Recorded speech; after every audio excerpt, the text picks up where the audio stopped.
દહીંપૂરી, સેવપૂરી, ભેળપૂરી તો તમે બહુ વાર બનાવતા હશો. આજે આપણે સાંજ માટે એકદમ ચટપટી કોલકાતાની ફેમસ ચુરમુર ચાટ બનાવીશું. 1 કપ જેટલા કાળા ચણાને 5થી 6 કલાક માટે પલાળી લીધા છે.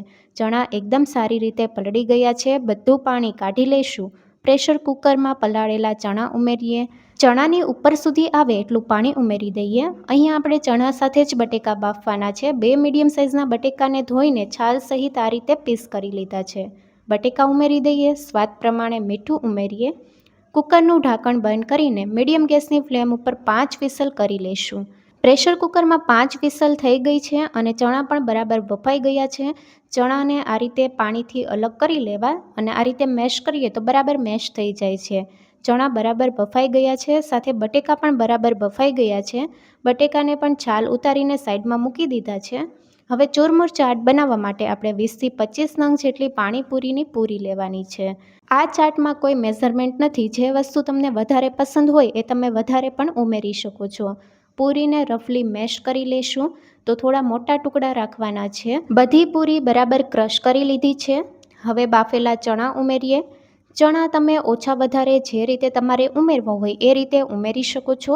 આ ચાટમાં ચણાનું પ્રમાણ થોડું વધારે હોય છે, પણ ચાટમાં કોઈ મેઝરમેન્ટ નથી, એટલે જે વસ્તુ તમને વધારે પસંદ હોય એ તમે વધારે ઉમેરી શકો છો. બાફેલા ચણા એકદમ ઠંડા હોવા જોઈએ અને પાણીનો ભાગ ન હોવો જોઈએ. હવે બાફેલા બટેકા ઉમેરીએ. બટેકા 2 નંગ જેટલા લીધા છે. બટેકા પણ એકદમ ઠંડા થઈ જાય એ પછી ઉમેરવાના છે. 1 મીડિયમ સાઇઝની ડુંગળી બારીક સુધારીને ઉમેરીએ. હવે 1 મોટી ચમચી ગ્રીન ચટણી ઉમેરીએ. ગ્રીન ચટણીની જગ્યાએ તમે લીલા મરચાં ઝીણા સુધારીને પણ ઉમેરી શકો છો. જો તમારે ગ્રીન ચટણીની રેસીપી જોવી હોય તો અમારી યુટ્યુબ ચેનલ NY કિચનમાં આપેલી છે.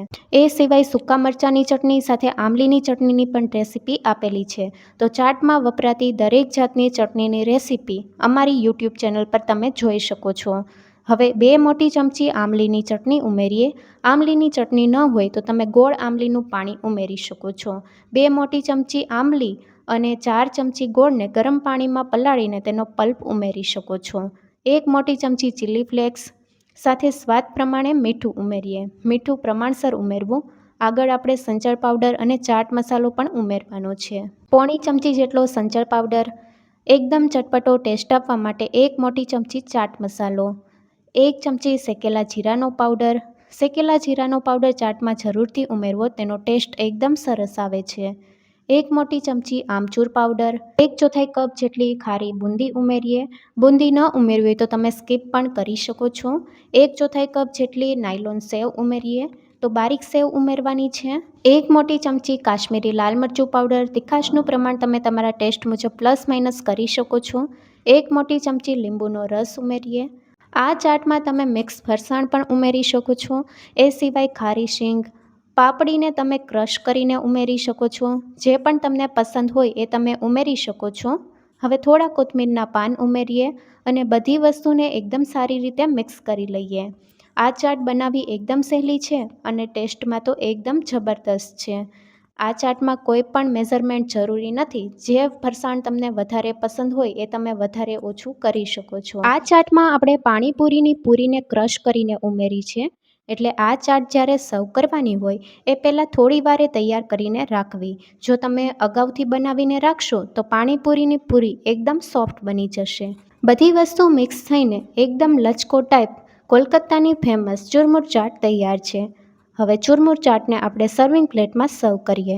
જોતાં જ મોંમાં પાણી આવી જાય એવી ચુરમુર ચાટને આપણે બહાર જે રીતે સર્વ કરે એ રીતે કરીશું. ચુરમુર ચાટ ઉપર આપણે બારીક સુધારેલી ડુંગળી, પૂરીને ક્રશ કરીને ઉમેરીએ, સાથે નાયલોન સેવ, થોડા કોથમીરના પાન ઉમેરીએ. આ રીતે ચુરમુર ચાટને આપણે સર્વ કરી છે. આ રેસીપી તમને કેવી લાગી કમેન્ટમાં જરૂરથી જણાવજો. હવે કઈ ચાટની રેસીપી જોવી છે એ પણ કમેન્ટ કરવાનું ભૂલતા નહીં. નવી રેસીપી જોવા માટે અમારી યુટ્યુબ ચેનલને લાઇક, શેર અને સબસ્ક્રાઈબ કરો. ફરી મળીએ એક નવી રેસીપી લઈને. Thank you for watching.